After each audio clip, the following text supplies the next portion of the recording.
نحمده ونصلي على رسوله الكريم اما بعد۔ رمضان کے مبارک مہینے کی تیاری کے لیے ایک اہم امر جس کو ملحوظ خاطر رکھنا امت کے لیے ضروری ہے وہ ہے کہ وہ شعبان کے مہینے کی گنتی کو شمار کریں، کیونکہ اسلامی مہینہ یا تو 29 دنوں کا ہوتا ہے اور یا پھر 30 دنوں کا ہوتا ہے۔ 30 دنوں سے زیادہ اسلامی مہینے کا تصور نہیں ہے اور 29 دنوں سے کم بھی نہیں ہے۔ یہ گنتی اس لیے شمار کرنی ہے تاکہ رمضان المبارک کے مہینے کی آغاز اور ابتدا کا پتہ چل جائے۔ رسول اللہ صلی اللہ علیہ وسلم نے فرمایا ہے، عبداللہ بن عمر رضی اللہ عنہما کی حدیث ہے، صحیح بخاری میں بھی ہے، صحیح مسلم میں بھی ہے، اذا رأیتم الہلال فصوموا واذا رأیتموہ فافطروا فإن غم علیکم فاقدروا لہ۔ یہ صحیح بخاری میں 1900 نمبر پہ ہے اور صحیح مسلم میں 1080 نمبر پہ ہے۔ رسول اللہ صلی اللہ علیہ وسلم نے فرمایا کہ جب تم رمضان المبارک کا چاند دیکھ لو تو پھر روزہ رکھو، اور جب تم شوال کا چاند دیکھ لو تو پھر روزے ختم کر دو، روزے چھوڑ دو۔ اور اگر تم پر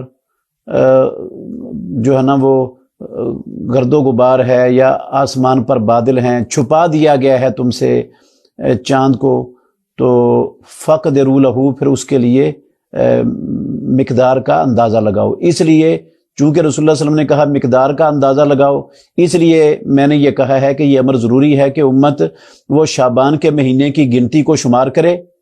29 شعبان کو وہ چاند دیکھے، اگر چاند نظر آ جائے تو فبہا، بہت اچھی بات ہے، چاند کے مطابق وہ روزہ رکھ لیں گے۔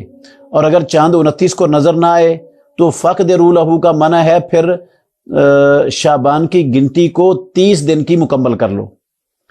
یہ بات جو میں نے اپنے پاس سے نہیں کہی، ابو ہریرہ رضی اللہ عنہ اس کی حدیث میں یہ بات مروی ہے، رسول اللہ صلی اللہ علیہ وسلم نے فرمایا، صوموا لرؤیتہ وافطروا لرؤیتہ فإن غم علیکم فاکملوا شعبان 30۔ تم چاند دیکھنے پر رمضان کے روزے شروع کرو، اور چاند دیکھنے پر شوال کا مہینہ شروع ہو تو روزے ختم کرو، اور اگر تم پر چاند چھپا دیا گیا ہے، بادل ہیں آسمان پر یا گرد و غبار ہے، نظر نہیں آ رہا، کوئی وجہ بن گئی ہے چاند کے چھپنے کی، تو فَأَكْمِلُوا شَعْبَانَ 30۔ رسول مکرم صلی اللہ علیہ وسلم نے فرمایا پھر شعبان کی گنتی 30 کی پوری کرو۔ اور عبداللہ بن عمر رضی اللہ عنہما کی حدیث میں آپ نے منع بھی فرمایا ہے، آپ نے فرمایا، رسول اللہ صلی اللہ علیہ وسلم نے کہا کہ لا تصوموا حتی تروہ ولا تفطروا حتی تروہ، اس وقت تک روزہ مت رکھو جب تک تم چاند کو دیکھ نہ لو، اور اس وقت تک روزے ختم مت کرو جب تک تم چاند کو، شوال کے چاند کو دیکھ نہ لو۔ تو رمضان المبارک کے مہینے کا آغاز اور ابتدا یہ چاند کے ساتھ ہوتا ہے۔ ویسے اسلامی سارے مہینوں کا آغاز چاند کے ساتھ ہوتا ہے۔ اللہ رب العالمین نے چاند اس لیے بنائے ہیں، یسألونک عن الاہلہ قل ہی مواقیت للناس والحج، لوگ آپ سے چاندوں کے بارے میں سوال کرتے ہیں، ان سے کہو یہ حج اور تمام عبادات کو معلوم کرنے اور لوگوں کے وعدوں کے معلوم کرنے اور عدتوں کے معلوم کرنے کے لیے اللہ رب العالمین نے چاند رکھے ہوئے ہیں۔ تو یہ چاندوں کے ذریعے لوگ اپنے تمام اعمال کے، تمام چیزوں کے وقت معلوم کرتے ہیں، حج کا وقت معلوم ہوتا ہے، روزوں کا وقت معلوم ہوتا ہے۔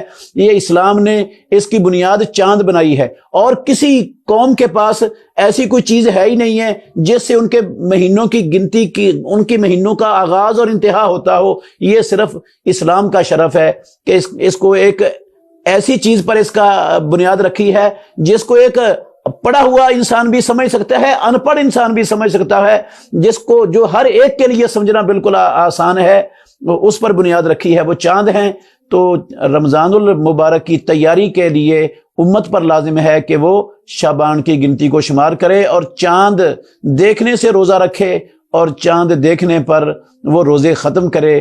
اب چاند دیکھنے کے لیے کتنے لوگوں کی ضرورت ہے، اور کیا ہر چاند جو ہے نا، ہر علاقے کا چاند وہ ہر علاقے کے لیے معتبر ہوگا، یا ایک ہی چاند ساری دنیا کے لیے کافی ہوگا؟ اس کی انشاءاللہ اگلے درس میں، اگلی ویڈیو میں اس کی تفصیل آئے گی۔